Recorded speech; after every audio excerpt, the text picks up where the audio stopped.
Welcome into the Skinny Podcast. It's the weekly potpourri edition. I'm Richard Skinner, Local12.com, digital sports columnist and editor with Rick Broering. As always, it's presented by Blake, the attorney Maislin. We skipped a week last week. We've been keeping you up to date on the Bengals with some podcasts. We're doing it Local 12 with anchor Gary Miller and Chris Renkel. You can catch those on our YouTube channel at Local12.com and also Local 12 on YouTube, and you can catch it on Local12.com. Rick and I took a week off last week because Rick is a new father, so we've not gotten a chance to congratulate on that since we've last got together. Rick, how are things going? You look pretty good for a new dad. Yeah, I feel pretty good. I was warned and prepared for the worst, and I feel like we kind of lucked out. He's been pretty calm, pretty quiet. He sleeps pretty well, so mostly it's just a lot of dirty diapers, really. There you go. That's part of it. Do you have the diaper genie by chance? Do you know what the diaper genie is? Yeah. Oh, yeah. Huge diaper genie guy, of course. Oh, that thing at the end of the tenure of my kids, the diaper genie had wore out its welcome. I can tell you that much. Yeah, I think that's a thing you got to keep up on the cleaning of. I don't think you can let that one go. That is correct. Hopefully it's been improved over the last 2 decades from where it was when my kids were that age. I think they've made I tell you what, they have certainly got a huge business going on out of the parents. I mean, they are just raking us over the coals. It's like a wedding. Yeah. You just throw baby or parenting in the front of whatever you're selling, and you just upcharge about 20%. So exactly, it's smart. Yeah. All right. Well, we got a lot of stuff to get into. Not the least of which is the Women's World Cup, which you got a new son in the world. You're trying to do the right thing, get him exposed to women's sports. Yeah, you're watching at 4:00 in the morning, right? Yeah, exactly. And you're trying to, hey, look, women are real athletes too. And then they go out and do what they did. So we won't talk about that, of course. But Skinny, the Bengals, you've been at training camp every day since it opened up. You've been doing the podcast with Gary Miller, with Chris Renkel. I've checked in on some of that. But of course, the week we decide not to do a podcast in the middle of summer, we get a Joe Burrow injury and all types of other nonsense breaking loose from training camp. So normally these reports from training camp are a lot of nothingness going on. Of course, last week when we're not podcasting, we actually get some news. So Joe Burrow comes up limping on that calf. What's the latest at this point, a handful of days later? It was good the other day on, I guess, what was that, Monday? I was in the locker room. I was talking to a couple of the punters. Drew Chrisman had just come back to practice and was talking about his medical situation. I was talking to the other punter, Brad Robbins, about kind of competing against himself. And Brad's in you've been in the locker room. It's that back locker room area where a lot of the practice squad guys usually are. This is where the rookies are, even if they're a draft pick. They're all crammed back in there. I think the only one that are not DJ Turner's out with the normal guys. I think Miles Murphy and Jordan Battle. Charlie Jones maybe too, but I think from 5th round on down, they're back in that cubby. So come out of the cubby. And I saw our friend Paul Daner Jr. and he said, look at the new offensive lineman sitting there. And I looked over and I went, it's Joe Burrow. He's got kind of a hoodie on and he's just sitting there talking to Ted Karras. And I said, boy, I wonder if now he feels trapped because we're going to be in here for the next 40 minutes and he's surely not going to want us to see how he gets across from there to his locker. And lo and behold, he got up and walked across and looked normal. He did have that sleeve on. But I think that's at least a good thing that he's taking some steps at this point because from what I understand, he was riding around one of those scooters for a couple of days after the injury happened. But now that he's walking, hopefully that means that he's well on his way to coming back. I don't think anybody truly knows. I mean, every human body heals differently, right? But if you can get him back by that last preseason week, maybe the week after, you've got those 2 weeks now in between the end of the preseason and the opener. 2 weeks for Joe Burrow, especially with what he's dealt with in all the other training camps he's gone through, and especially having a normal offseason up to this point, will be more than enough to get him ready. Yeah, I saw Albert Breer from MMQB had been at training camp when this happened. He was there the few days after, I guess, and he came away reporting that he didn't sense that there was much concern about the injury, and he thought Joe would be fine by the time the season actually started. Skinny, one thing that came to my mind when this went down and it was said that he's going to be out several weeks. Do you think the contract plays into this at all? In other words, do you think if there wasn't the contract looming, if it was already finished, is there a chance that he would already be back practicing? No, that's a good question. I think it's been brought up a lot. I don't. I think it's two separate situations. Yeah, I just think they're independent of each other. Now, if there had been something more catastrophic, maybe the contract would have come into play. I have joked that if you want to be a conspiracy theorist, that Joe Burrow was doing a complete acting job until this contract gets done to make everybody go, look how much you miss me. Look how much you could miss me. And I said, magically, he's going to sign the contract on Thursday and practice on Friday. It'll be the most miraculous thing ever. That's not the case. It is a good question, Rick. I do think it's just two totally separate things. I'm a little surprised. It feels like we've reached a real stalemate with this, right? That there's been really no push to get something done. I really thought after Herbert got his done, it would be a matter of days before something would get done with Joe Burrow. And don't forget, that keeps T. Higgins in the lurch. That keeps Logan Wilson in the lurch. And maybe they get those done before they get Joe done at this point. But it feels like everything just kind of come to a standstill. Yeah, and I mean, it doesn't seem like it's real serious, but there's also the concern of, we've talked about, this is finally the offseason that Joe Burrow has a normal offseason, a normal preseason to prepare. Everything is healthy going into this one. How much of a setback do you feel like it is from that standpoint? I'm sure it's disappointing for him. I will say, the day before he suffered the injury at a regular press conference, and he mentioned, knock on wood, I'll have a normal training camp and a healthy. Guess what he forgot to do, though? You can't actually knock. You got to knock, man. You got to knock on wood. Yeah. I don't think it's a huge setback. I think Paul Dana or somebody asked Zach Taylor yesterday the question of, does this hamper his ability to kind of get on the same page with Irv Smith? Don't forget, they work together throughout April, May, and June in those practices, so they've had a chance to do some things. It's far different from training camp practices, obviously. I think the only disappointing part is I think that Joe really had a confidence that this preseason was going to ramp him up to get off to a fast start to the season, and I still think that's very possible. I just think it's disappointing for him because it felt like, for a change, this is finally normal. This is finally how it's going to be and supposed to be, and voila, 2 days in, it's anything but normal. Yeah, and I understand that in the whole scope of things, he probably wasn't going to play any snaps in the preseason games, or maybe just series. Yeah, sorry, I didn't mean to cut. He said he wanted to play a series or two, and I think that was a real possibility in preseason game number 2. It wouldn't have been in the first one, even though it's a home game. I think they're going to treat that, or they would have, they still will treat that Wednesday practice with the Packers as kind of a chance for the Bengals to play against the ones for Green Bay. And then, you sprinkle a couple of guys maybe into the mix on that Friday. But I do think it would have been a real possibility for the starting offense as a whole to play a series or two in that second preseason game. Third preseason game is always a throwaway anyway, other than some guys on the back end of the roster trying to make it. And I think if Joe says he wanted to play a series or two, he would have played a series or two, as we know. So that's out the window now, it looks like. Well, and that's really neither here nor there. My real point is, I think it wasn't going to be a big deal whether he was healthy for the preseason games or not. I don't think a lot is lost by him not being available for those games. Missing some of the practice time may or may not matter. I'm not sure how much stock we should put into that, but I do think to some extent we do have to decide, does it matter or does it not matter? Because for 2 years now, we've said things like, oh, it'll be nice when he has a normal offseason. It'll be nice when he's able to have a clean ramp up to the season and get ready to go. And now all of a sudden he goes down, and I hear a lot of people saying, oh, well, it's not going to be a big deal. He doesn't really need that. He's Joe Burrow. And I agree with that, but it's like, we do have to kind of decide. It's like, which is it? Does it matter or does it not matter? Well, I will say it will matter if it's the Wednesday before the Cleveland game and he's limited or not practicing still. I think then it matters. I think he does need some ramp up period of time to get himself ready and acclimated, really fully feeling that calf is fine and he's ready to go. And again, the timeline that it seems like it's going to be is going to be well before that. That would be alarming. That's when, yes, it will matter that he got nothing. But if he gets 2 weeks between the end of camp and the start of the regular season, that's plenty of time. Because at that point, then you literally are game planning for your first opponent and preparing for your first opponent. So there's something to prepare for other than get the install in and all those things. And if anybody knows this offense like the back of his hand with installs, it's Joe Burrow.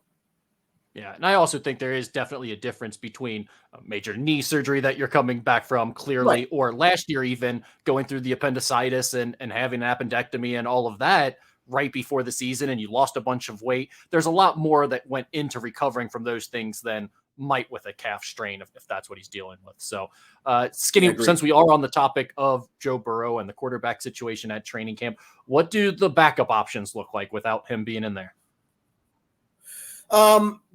I think Jake Browning has looked way better than Trevor Siemian, and I would have not believed that when camp started and after they signed Trevor Siemian. I mean, I thought his experience would be the difference.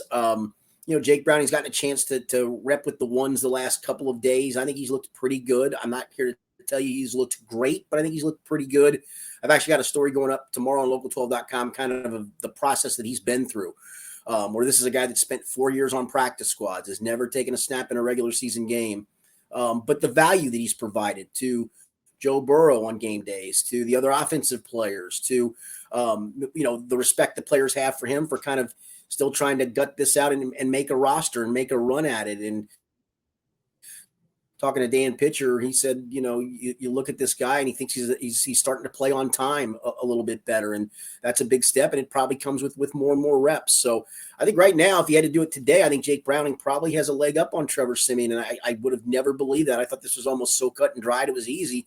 The veteran who's played in the league before is going to be the number 2, and Jake Browning will again be a practice squad guy. And it may still shake out that way, but I think Jake Browning's at least held his own. He made a really good throw in the red zone on Tuesday. Now, Jamar Chase probably made a better catch on that throw, but it was a tight window throw to the back of the end zone, and he gunned it in there, and Chase reached out and plucked it where I never even thought he was going to get his hands out. So he's made some good throws. Made a good deep ball throw to Chase the other day, and Chase obviously made a good play on it too. But listen, when you have Chase and Higgins to still throw the ball to, they can make even a mediocre quarterback look pretty doggone good. Yeah, that definitely helps. I liked that comment you had about how some of the younger players that have questions when they're coming off the field may come off and actually go to Jake Browning to ask them, hey, like, what did you see there? What did I screw up or something like that, as opposed to going directly to Joe Burrow even. Yeah, and he talked about on game days, especially where Joe's kind of in a zone, if you will, and he's looking at the iPad, right? He's trying to fix what he needs to fix. And he said he kind of is that buffer for receivers who maybe don't want to go to Joe with what he's seeing. He's trying to figure it out for himself, but Jake kind of sees it. And I've had players tell me that in years past about the value of Jake Browning on the sidelines. I've never gotten a chance to get to that story, and I finally did. And there's some truth to it. And I think to him, he's like, hey, you can either just stand there like a statue, or you can provide some value, even if you're not playing. And I think he feels like he does provide value. And I think the teammates think he provides value too. Yeah, I thought that was again, no one wants to be thinking about Jake Browning this year at all. But while we're here and we have to talk about him for a few days, that was a pretty good little nugget. Another injury that happened this week, a Burrow injury happened last week while we were off. This week, Travion Williams goes down with an ankle injury. This is a tough injury for him personally. It may not impact the team as much as a Joe Burrow injury, but for Travion Williams, this is huge. You feel terrible for the guy because this really felt like a big training camp for him. Yeah, I did a piece today where I did kind of 3 risers, 3 fallers, and I put Travion in the fallers only because of this injury. It occurs on the first day in pads. They're going to have a couple more padded practices, then have another padded practice next week with the Packers and before they play the game. And it gives you a chance to show what you're made of in the pass blocking game. And that's a big part of that third down back role that Samaje Perine played. And that's kind of one of the questions going into camp is who's going to fill that third down running back role. And, hopefully it's not long. It doesn't seem like it's going to be long, but it's also undisclosed at the moment. So I don't know if it's a sprain, a strain, a roll, or a break. I don't think it's a break. It's probably not that severe. But, if you're down for a couple of weeks, that's a couple of big weeks of preseason games and reps you're missing. Now, listen, who knows? Maybe he's back for the Wednesday practice against Green Bay and get some snap next Friday. That's a great thing for him because I think he's got a real chance to show that he might be the third down back. I know he's very confident in his pass blocking abilities. He's shown he can run it. Hasn't shown a ton in the receiving game yet, but listen, I think as long as you got some semblance of hands, you'll be fine in the check down game. But this was a chance with the pads on to show what you're made of, and he's going to lose some valuable time in that regard. Now, do you think that this opens up a little more opportunity for Chase Brown potentially, or do you think they're kind of looking at different roles already? I think they were. I think they were, Rick, but at the same time, I mean, if Travion could prove that he's the best of the pass blocking, that he's a capable pass catcher, he's shown he can run in this league. He's got, an SEC rushing title or 2 under his belt. He was an accomplished college runner. He might have had a leg up on Chase Brown. Now, the time we've seen Chase Brown in camp, I think he's looked really good, but it's also hard to tell because until yesterday when there was more thudding, there was really just tagging and trying to rip at the ball. And can you that run where he sneaks through the line, would that guy have tackled him or would he have eluded him? And if he eluded him, would he have gotten past the safety? I mean, those are the things that are really hard to evaluate till you get the games. But Chase Brown looks very natural running the football, but I got to see way more as far as can he pick up blitzes? What's he look like? Does he get run over on a blitz? I think we'll see that in the next few days with the pads being on, and especially when you have some of those 1v1s, however you want to do it. He's in a third down situation against maybe Green Bay's best defense, and they throw a blitz. Does he pick it up or does he get trampled? And that's the thing I think we're going to have to wait and see. I've heard brief comments about Chase Brown over the last few days, people reporting from camp, things like he looks impressive or he looks natural. Like you said, there's not a ton to go off of yet with no tackling. So what would you say he's done well that stood out? Is it just his explosiveness, or does he look super fast, or is he catching passes, or what has stood out from him?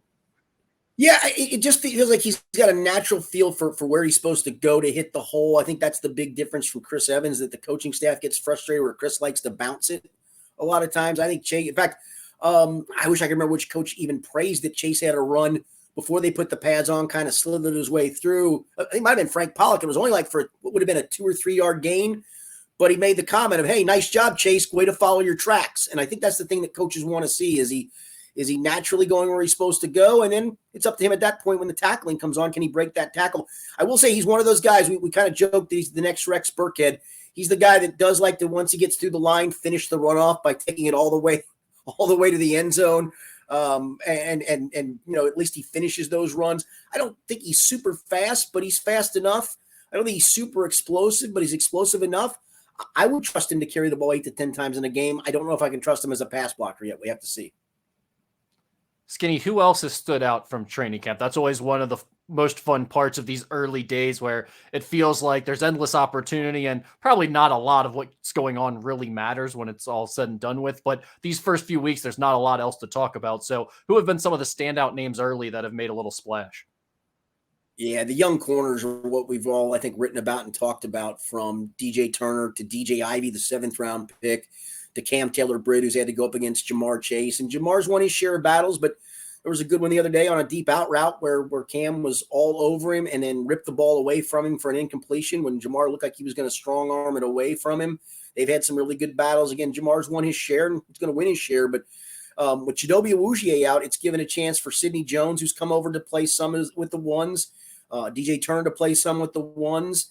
And then DJ Ivey, after the Saturday and Monday he got a chance to trot out there with the ones, just to see what he's made of there. So, in this league, we know how important cornerback depth is, right? We've seen it the last couple of seasons where it's very much come into play, that there's going to have to be a 4th cornerback that's probably going to have to play significant snaps, significant games on this team. And you're hoping at least somebody bubbles up. And to this point, you've had 2-3. Heck, Alan George has played okay again and had a couple of really good moments. So you've seen some of that quarterback depth flash, and that's a real positive thing, because it feels like they're going to wind up, if this continues on this pattern. And listen, you're one burnt pass away in a preseason game from going, yep, that's why that guy was a blank round pick, or that's why that guy was a free agent, or that's why that guy was on the street. But it looks like right now that they're going to have to end up making a really tough decision at that position to let someone go who may be a pretty good player overall. Yeah, as I've been scrolling through the, I don't know what we call that social media feed anymore, X, Twitter, whatever Twitter it is. I tweet that back.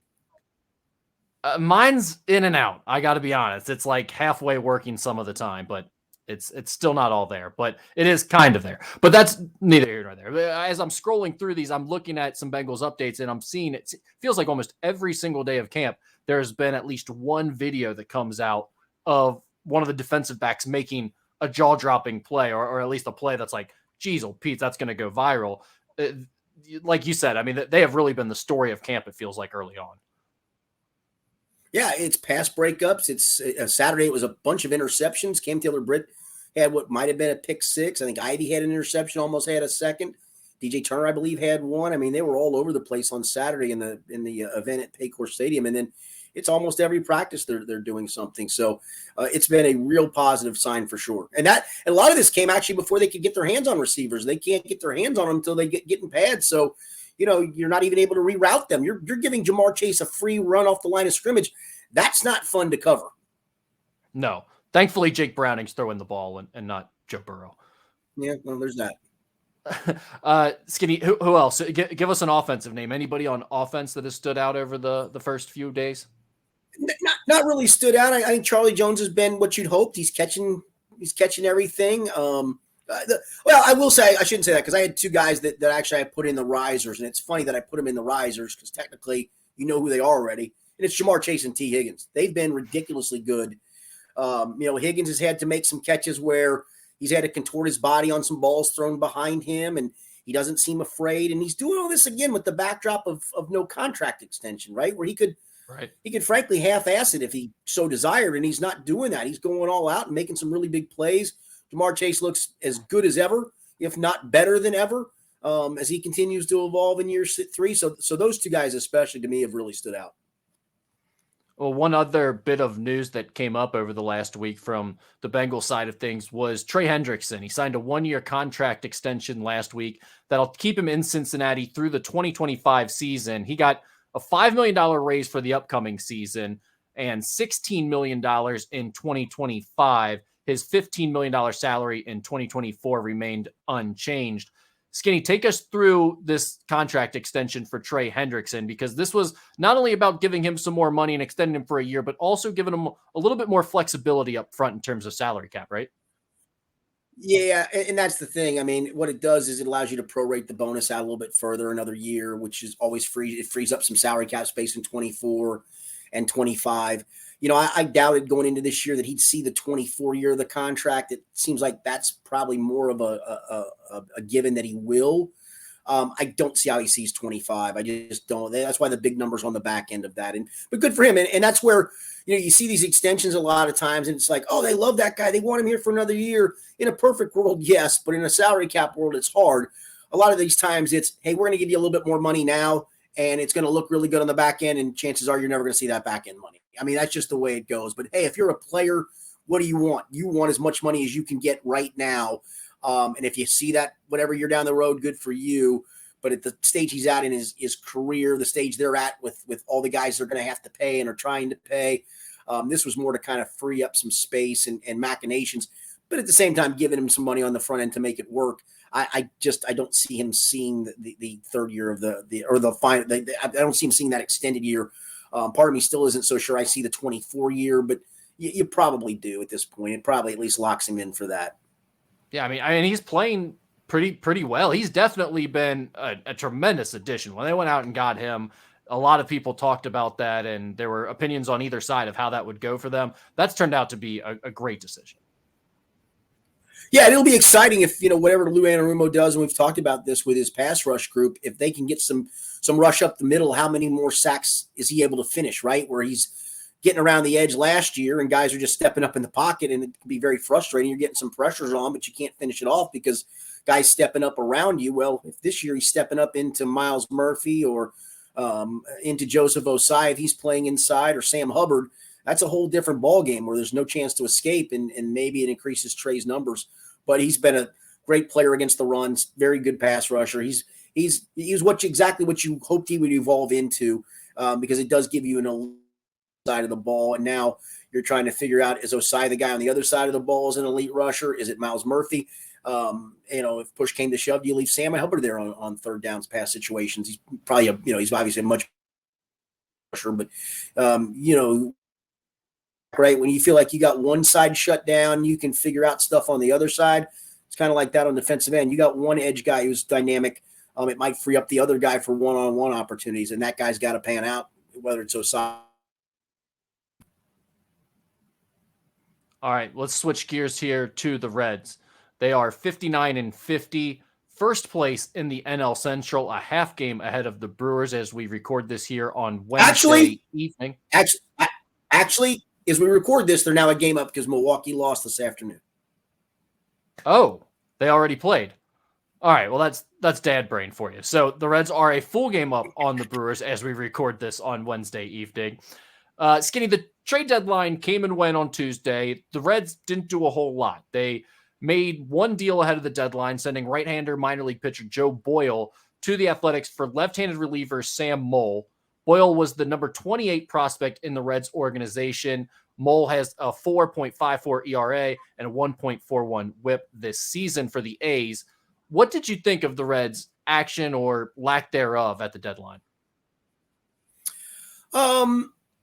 I know there's some hand wringing. I get it, especially when it comes on a night where Ben Lively gives up 13 runs in a start. That didn't probably help matters. But my boss and I, and it was his suggestion, we didn't get a chance to get to it today. I was doing some Bengals stuff and kind of trying to take a little bit of a day off. He had a bunch of duties, but he had suggested he was going to write a piece, and I was going to kind of help him with it, of looking at the pitchers who were traded and what teams gave up. He kind of had sketched it out. And if you look, what other teams gave up was going to be a lot for what the Reds would have had to give up from a prospect perspective. And so when you look at it, it would have been, all right, which of these pitchers would you have been able to trade for without giving up guys you don't want to give up? Maybe Savali from Cleveland, but he's had some injury history. He might have been the one, because he's certainly a young,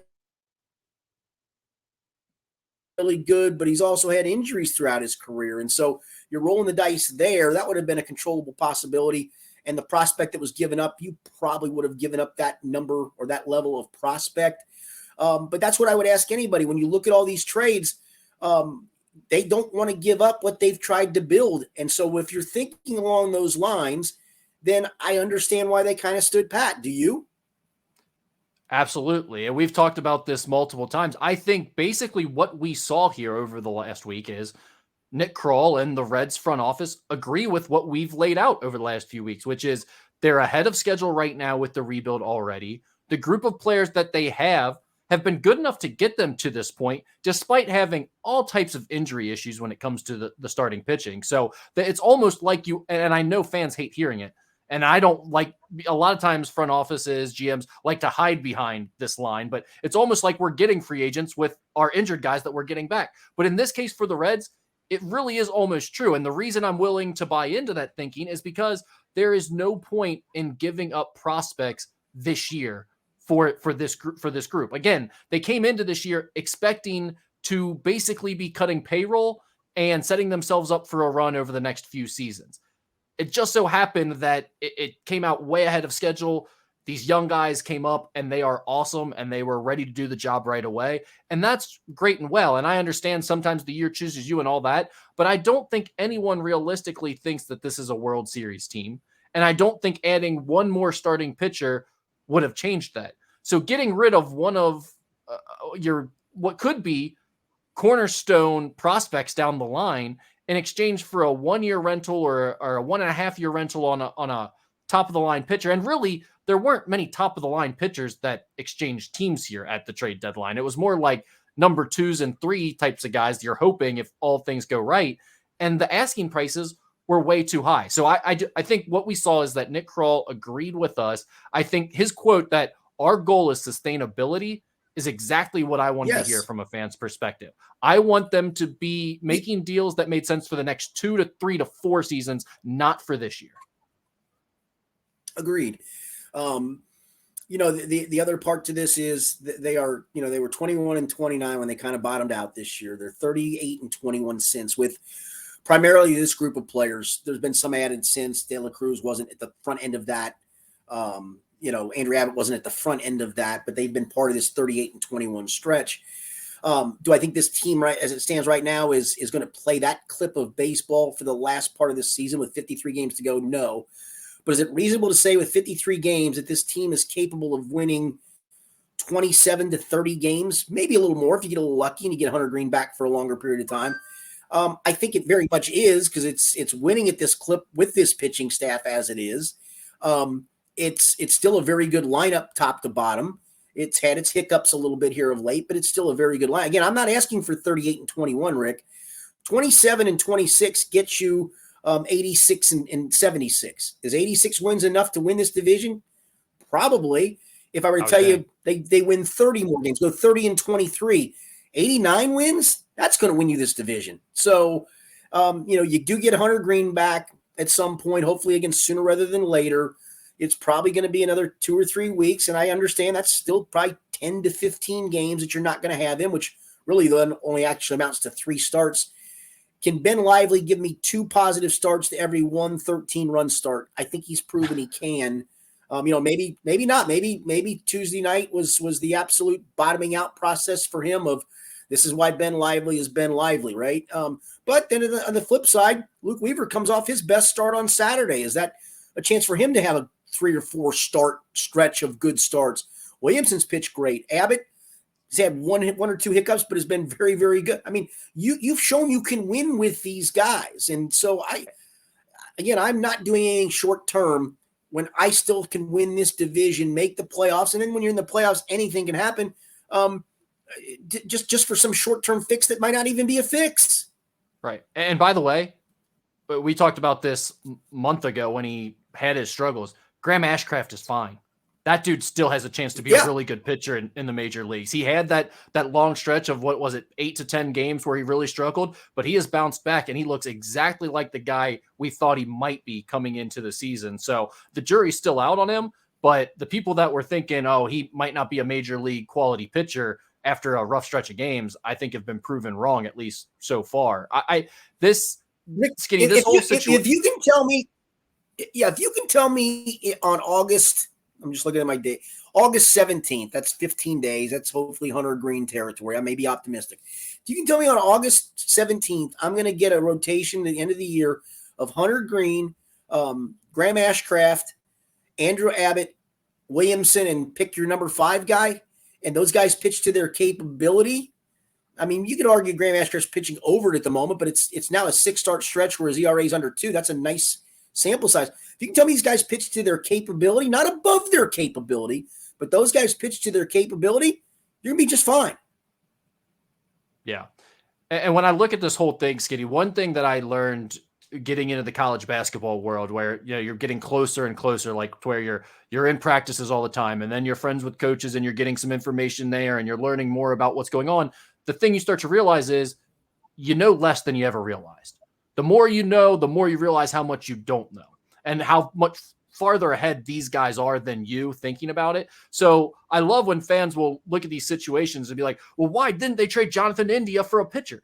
Or why didn't they trade X guy for a pitcher? They could have still done that. It's like, well, guess what, guy? You're probably not the first person to think of that concept. Like Nick Krall probably wanted to do that too if it made sense, right? They just didn't have that opportunity. No other team was willing to make that deal with them. And so, I'm sure they tried to do everything that made sense to get another starting pitcher or even get another reliever to help the back end of this bullpen. But the reality was it wasn't going to happen without them giving up one of their top prospects. And that just wasn't worth it for this group. Yeah, and we're talking starting pitching, Rick. I don't know if you saw the story today. TJ Antone's now gone to Louisville for a rehab assignment, so maybe he's not too far away. And TJ Antone at his best is pretty damn good. Now, that may be a big, ask coming off what he's coming off of, but if he shows in Louisville that this is the TJ Antone we've seen, that's another really nice add to that bullpen. I know he's fresh. He hasn't pitched in a year and a half, right? I mean, he's got a lot of innings to make up for. So, I mean, if he's healthy at all, that could be, if nothing else, just a guy that can eat up some innings for you here as you go down the stretch and get you through some of those rough starts by the staff. Skinny, the Reds also announced over the past week that they have agreed to a 3-year contract extension with manager David Bell through the 2026 season. What do you think about this move by the Reds? Do you like the extension of David Bell? I don't hate it. Listen, I'm still, the jury's out for me as a manager. I think he's done a marvelous job this year. It doesn't hurt to have talent. It did feel like he pissed away a little bit of the talent in 20, whatever the year the COVID year was, when they barely got in the playoffs. That was a much more talented team than one that had to scrap to barely get above 500 and then look like trash in the playoffs. And then even the next year, I think they had enough talent to do more than what they did. But he seems to have pushed all the right buttons this year in every way imaginable. Guys, it always seems like guys do like playing for him and play hard for him and do the things that he wants. I think he's evolved. I think he's evolved from being a guy that relied heavily on analytics, and maybe he still does, to a guy who now says, turn him loose and let's run, right? I mean, he's really embraced the way that the rules change and helped them become more of a running team. And again, having the athleticism to do that helps. He's managed the bullpen spectacularly well. He's had to navigate all these injuries. 3 years seems long for a 4-month sample size, but if he is doing that with this young group now, why upset the apple cart 2 years from now, 3 years from now, 4 years from now with a new manager just for the sake of blanks and giggles? If things are going full speed ahead and they keep winning and he's the manager, might as well keep him along for the ride. Yeah, and let me preface all of this by saying I'm fine with this move. It does not bother me at all. I personally don't really Right. think it matters all that much who the manager is. So great, keep David Bell around. That's fine with me. I'm not too upset about it. But I will say I tend to agree with you that it feels like this is a little bit of an overreaction to a very small sample size. He's been great this year, and even aside from just the fact that this team has overachieved, it does feel like there's been a certain amount of managerial magic to it, and that he's pressing the right buttons at the right times. He's had some decisions that would probably get criticized had they not worked out perfectly for him. And in those instances, they've all seemed to work out perfectly for him, and he's looked really good. So I think this year has been a great year for him, and that's all well and good. But I also think that the whole reason that I will sign off on this and say it's probably a good move is because I'm sold on Nick Kroll right now. I think Nick Kroll knows what he's doing. I think he's earned an extension. I think he's earned the benefit of the doubt with this team that he's built. And he seems to think David Bell is the right guy. He's leading the charge on extending him for the next 3 years. If Nick Kroll is confident in David Bell and him leading this young core that Nick Kroll has put together, then I'm fine with that. If he says it's good, then I'm good with it fair too. point. No, great point. Very good point. All right, let's switch gears one more time to college basketball before we get to some Ask Skinny Anything. Kentucky and Xavier have both landed international editions over the last few weeks. Skinny, we'll start with Kentucky because on Tuesday, news broke at like 6 a.m. I don't know what was going on, but I woke up to news that a 7 foot. Yeah, it depends on the time zone, right? Yeah, exactly. Yeah, where he's from. Yeah, and a 7'2" Croatian, Zvonimir Ivisic. I hope I'm saying that close to right. He is a potential first-round draft pick in the 2024 draft. Again, 7'2". He's long. He's athletic. He can stretch the floor. He likes to shoot the three. He can handle it a little bit. Gets the rim off the dribble. He dunks a lot. He blocks a lot of shots. This seems like definitely an impact player, especially at the college level. We'll see what he looks like as an NBA prospect over the next several months. But this is an impact guy that Kentucky's adding the first day of August. We're just in a new world when it comes to college basketball and roster building. Yeah. Now he seems like almost a 7 foot plus stretch four, right? That's the way it looks. I mean, his tape is interesting. Yeah. Well, back in the late 90s, Kentucky was in on Dirk Nowitzki. He obviously opted to hop to the NBA, and it's always the, oh my, what might have been if he had come to Kentucky, right? Well, maybe now certainly he's a different origin, different country, but maybe this is the 20-year plus later version of Dirk Nowitzki finally coming to fruition for Kentucky, right? I mean, watching this guy, it is the thing that I can't get out of my head is where he'd like fake a dribble handoff, keep it himself, take 2 dribbles, and then jump from the middle of the lane and 2-hand dunk over top of people. And don't get me wrong, the guys he was playing against might not be 7-foot athletic shot blockers necessarily, but this dude is clearly very talented. He's clearly going to play minutes at Kentucky. And when you think about the fact that they've dealt with injuries to their top 2 centers over the last month, I think both of those guys are going to return. I think they'll both play a lot for Kentucky this year. But you added a guy who gives you an insurance policy if Bradshaw decides, what, I'm not so sure how this is going to heal. I'm just going to shut it down and go to the NBA and not worry about playing college basketball this year. You've added insurance for that, but you've also added a guy that I think can play alongside these guys because of his stretchability. Now you can have like two big men at the same time that are in the 7-foot range. One of them can stretch you out, shoot 3 a little bit. The other can play inside, do some high-low action, and then they can kind of invert and reverse those roles because both of them have some skill to them. It's a really interesting look that Calipari can go with now with all this depth in the front court. Well, Calipari's team went from could you even get 5 guys to be on the court to now maybe he'll be able to sub 5 for 5 and not feel bad about it. Yeah, we're going back to the platoon, right? Right.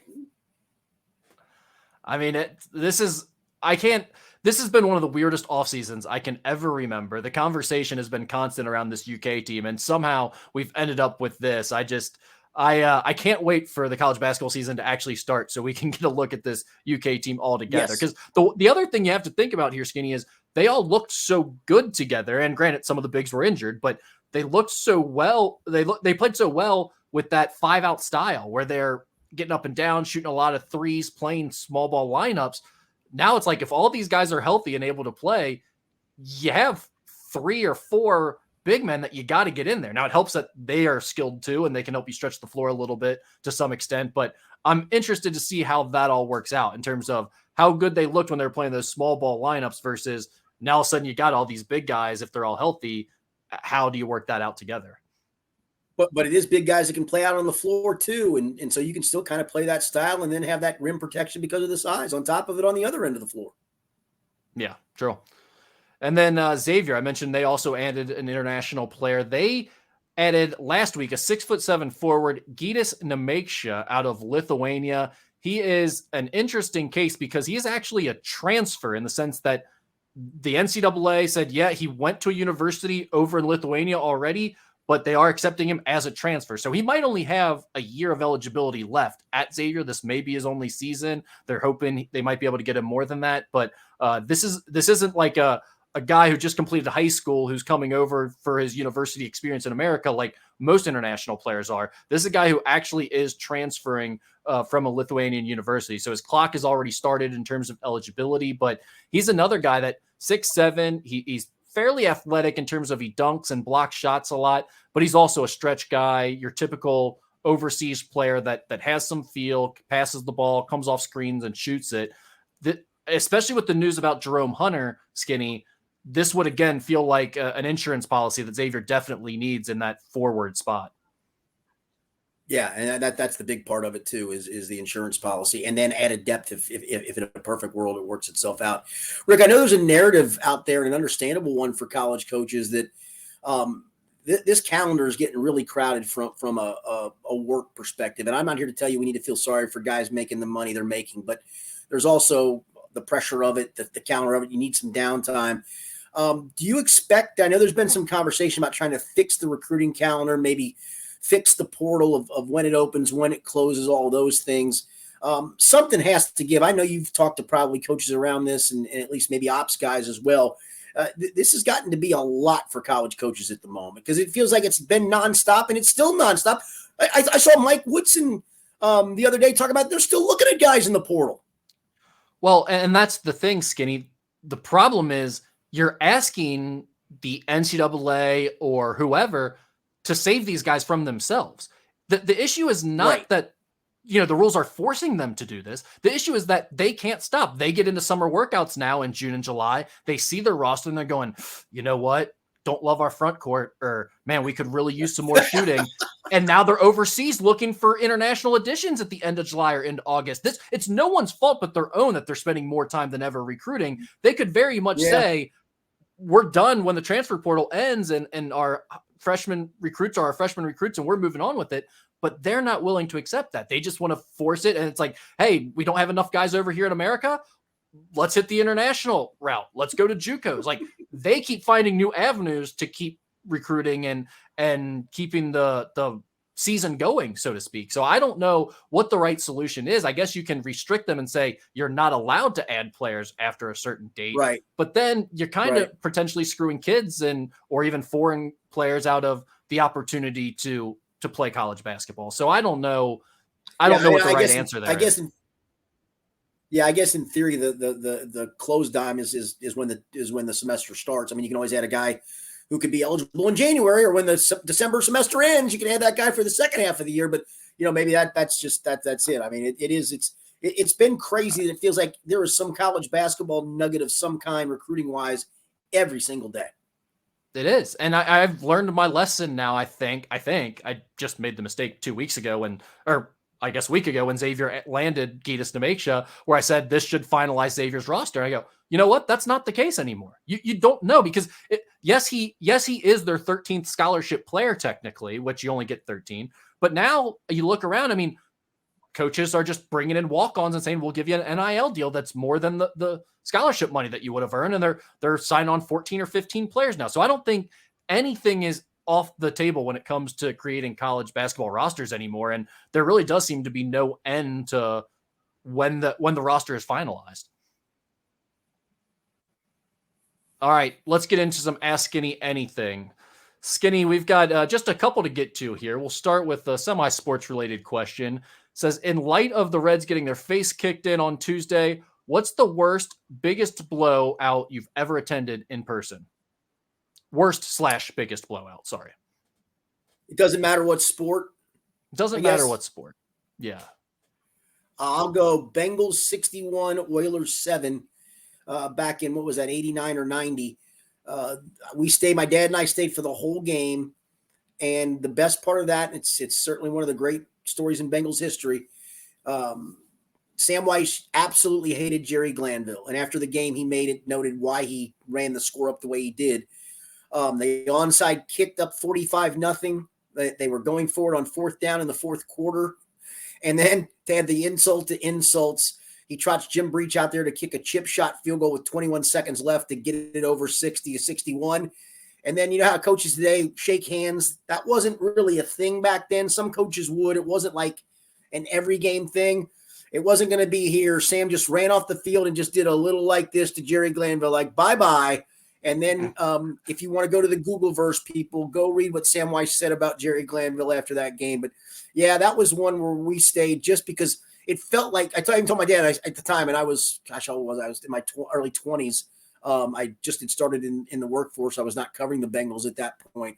But my dad had season tickets, and I said – that's why we stayed. I said, something goofy is going to happen at the end. There's either going to be an all-out fight that we're going to have to watch, or he's going to keep running the score up to an absurd point. And my dad's like, yeah, let's stay and watch. It was late in the season, but it wasn't overly cold. It was cold, so it wasn't like you were completely uncomfortable and needed to go. But, yeah, we stayed to the bitter end to watch that field goal and watch Sam do the wave off of Jerry Glanville. You can appreciate this because I know you've attended them too. I can't even pick out one specific one. I'm just going to say any of the first round Kentucky high school playoff games I had to cover for Beechwood or Newcath. I mean, they're always paired up against some team who's like 0-8 on the season or 1-7, and they beat them 63-0 every time. And it could be 100 million to nothing if they wanted. I think it was Eminence one year. My daughter was a cheerleader at Beechwood, and it was her senior year. And I would usually call a game on a Friday, but somehow I had a Friday off. It might have been when there were some buys in Ohio. For whatever reason, I had that Friday off. And so I'm like, I'll go to the game. I know it's going to be a blowout. It won't last very long, but I'll go see her cheerlead and all those things. And so the game, as you know, gets to a running clock, which is merciful in high school athletics. I believe in real time, Rick, the game lasted, including halftime, 1 hour and 16 minutes. That's how quickly they got to running clock. I think it was the end of the first quarter. It got to running clock. So 1 hour and 16 minutes for like 60-0. You're right. That's kind of how those games always go. Noel Rash, who was the Beechwood high school coach, he just retired last season, but he had that down to a science in terms of how many onside kicks he needed or whatever, how quickly he could get it to a running clock and get his starters off the field. And then he'd be calling up like the Fort Mitchell youth division to bring kids down for the second half. It's like, how many 6th and 7th graders can we fit in this game because these dudes can't play at all? And it's a health concern. Yeah. Kentucky has a weird number. It's 36 points at any point in the game for a running clock, which is weird, right? Because it's 1 point more than if you score 5 touchdowns and kick 5 extra points. So to get to the running clock, and you're right, he would go for 2 to get it on that odd numbered score. You have to convert, and then onside kick the next one. Yes, correct. Yes. Just to get it. And honestly, I part of me just says, hey, and you're really not running it up. You're really just trying to get it to a score to get your starters the hell out of there, get nobody hurt, get the other kids in, and be done with this as fast as possible. But you're right. Some of those first-round Kentucky games are just absurd. It's the worst thing, but you would be fine covering it because you're like, none of the games are going to be any good this week. Yeah. And I'll have my story filed by 8 p.m. So correct. Yeah, that was, I'm with you. Those were the best part. Yeah. All right. I think this one was meant for me, but it's what's more challenging, feeding the baby while keeping up with Xavier scoop or changing the baby's diaper. I'm going to go with the changing the diaper for sure, because the scoop thing is actually not that bad. While you're feeding, you can kind of scroll with one hand on the phone and send some texts. It's not too bad. The diaper changing is a little bit more of an issue, especially because my guy likes to just hose down everything in his path. He's a little squirmer. So well, let me just give you a word of advice here, Rick, about the whole diaper changing thing. He's not there yet, and you've probably been told this. At some point, you're going to open that bad boy up and go, whoo, boy, it changes. Trust me, that whole dynamic changes, brother. Yeah, I mean, I know it's still to come, but we definitely had a switch over this week at a certain point. We're at about a week out from him being born, and they definitely started to bring a little emphasis to him. All right, Yeah, that's right. How would Skinny rate these Cincinnati activities in order of enjoyment? Doing a historic riverboat cruise, going to Newport Aquarium, or going to the Cincinnati Zoo? Number one on my enjoyment list would be doing a riverboat cruise. Who doesn't like a good riverboat cruise? Usually get a cocktail. That would be number 3 for me. No, the aquarium would be 3 and the zoo is 2. Actually, the aquarium would be 3 and the zoo would be 3A. I've done it. I've done the zoo enough. I mean, how many times do I need to say the same elephants and animals? I mean, God rest Harambe's soul. I get all that, but yeah. I will say when we were down in Orlando at Disney World, part of it was my daughter was working in Animal Kingdom that day as a character, so we went to see her work. But we did do kind of the safari ride there, and honestly that was kind of enjoyable because you actually got to see the animals kind of in a fairly natural habitat. Again, and the Cincinnati Zoo is terrific. They do a great job. I used to get roped because of the kids to go to Festival of Lights. I don't have to do that anymore. I'm not a big zoo. I'm just not a big zoo guy. See, you're missing the point. Here's the problem with the riverboat cruise. If that deal sucks, or if you're on it with bad people, you're stuck. There's no jump. I mean, you can't just jump off the boat and swim to the shore, my man. You're stuck for an hour and a half, 2 hours, whatever it is. Yeah, but honestly, if there's booze, there's booze. I can manage. I can grab a drink and walk to the railing and not have to talk to anybody. They've got booze at the zoo and you don't have to talk to anyone. You walk around, you get your steps in for the day, you get some exercise, you tire the kid out. The smell. Who doesn't like animals? That's terrible. The aquarium doesn't have any smell though, and it's the same concept. No, you don't like Shark Week? I don't mind, but that's the only. I mean, you'll see the shark, and you maybe go see a crazy octopus, and then what do you see? I mean, it's just aquarium is a little bit more boring. The zoo's nice because you're outside, just enjoying nature. You're walking. The zoo's 1 for me without question. Riverboat cruise is last because if you're stuck, you're stuck. That's the problem with the riverboat cruise. Bad food usually on those types of deals. So I'm good on that. So here's the thing for you: you are going to be Father of the Year because you're going to be willing. You will buy a season membership to the zoo, won't you? I had it last year before we had a kid. I've already had a zoo pass. I'm a zoo guy. There we go. I'm not kidding. It's in my wallet. I'll show it to you next show. Do you take a knee when you go to Harambe's old haunt? Take a knee in homage? Yeah, we always say a family prayer, yeah. Yeah, of course. Yeah. Who doesn't? Yeah, obviously. All right. What is your favorite place to people watch, Skinny? We'll end it with this one. Airport. Love me the airport people watching. The Atlanta airport specifically is the best. Oh, absolutely. Because it's just a fascinating amalgamation of people. It's why is that woman wearing that? Or wow, that woman is wearing that. To what has Fred got on? Or to why does Fred have that slick looking suit on to go ride a plane, man? What are you doing, bro? Get more relaxed. To the kids screaming and yelling. To I don't know, it's just a great amalgamation of I love to get me a beer at one of those bars in the Atlanta airport where you can sit and look out.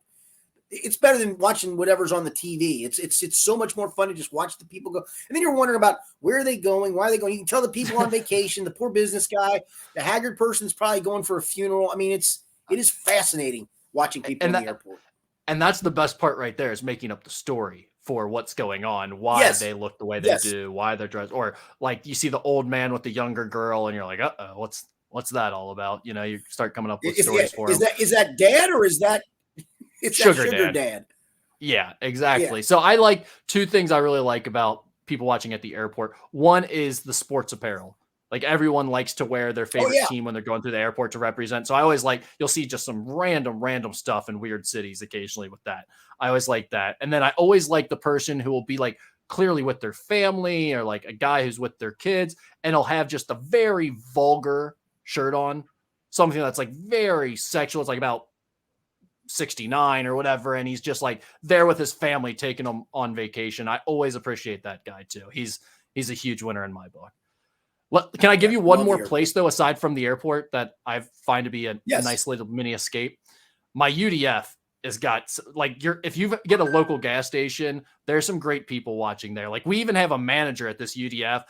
She does one of the most fascinating things I've ever seen. Her mom will bring her like food from whatever fast food joint, like White Castles or KFC. And while she's working, like helping people, I'll be like, What do you want? Gotta be like a chocolate malt. And while he's saying chocolate malt, she'll walk 3 feet over, just grab a big chicken tender from KFC, take a bite of it, put it back, and just keep chewing and making your stuff. It's incredible. Like you only find people like that at your local gas station. So I love That's great. Yeah. That's all we got. All right. Good stuff. Thanks as always. We'll be back next week, back on our regular schedule. Appreciate everybody's patience when we took the week off, as Rick had to adjust to baby life, and I'm glad things are going well for him and his family. For Rick Broering, I'm Richard Skinner. It's been the Skinny Podcast, the weekly potpourri edition, presented by Blake the Attorney Maisley.